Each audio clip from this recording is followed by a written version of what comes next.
Bismillahirrahmanirrahim. Jangan lupa pulang. Kisah dari seorang kawan.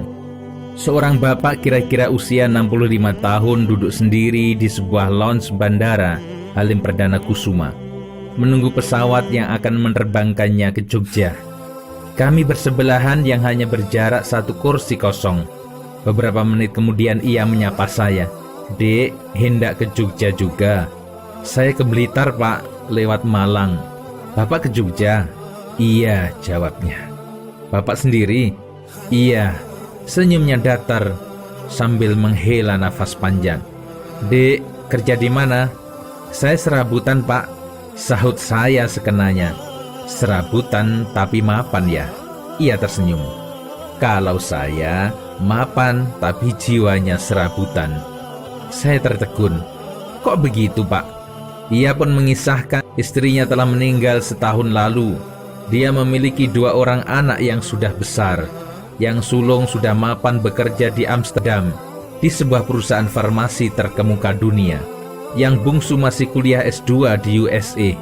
Ketika ia berkisah tentang rumahnya yang mentereng di kawasan elit Pondok Indah, Jakarta, yang hanya dihuni olehnya seorang, dikawani seorang satpam, 2 orang pembantu dan seorang sopir pribadinya, ia menyeka air mata di kelopak matanya dengan tisu.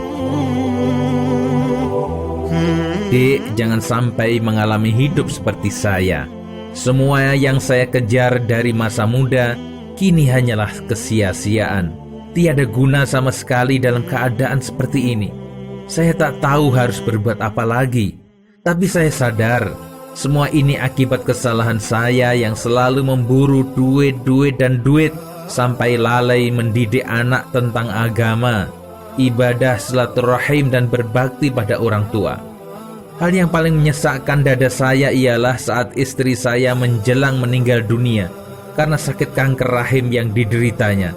Anak kami yang sulung hanya berkirim SMS, tak bisa pulang mendampingi akhir hayat mamanya gara-gara harus meeting dengan koleganya dari Swedia. Ia sibuk sekali. Sementara anak bungsu saya mengabari via WA bahwa ia sedang mid test di kampusnya sehingga tidak bisa pulang.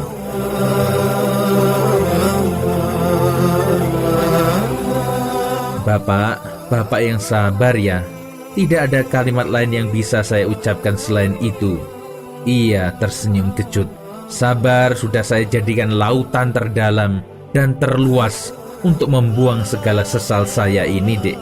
Meski telat, saya telah menginsafi satu hal yang paling berharga dalam hidup manusia, yakni sangkan paraning dumadi.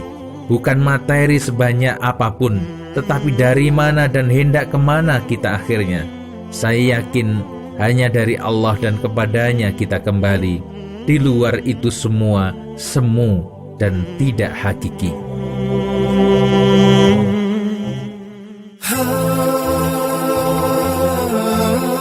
Adik bisa menjadikan saya contoh kegagalan hidup manusia yang merana di masa tuanya. Ia mengelus bahu saya dan saya tiba-tiba teringat ayah saya. Spontan saya memeluk bapak tersebut, tak sadar menetes air mata. Bapak tua tersebut juga meneteskan air matanya.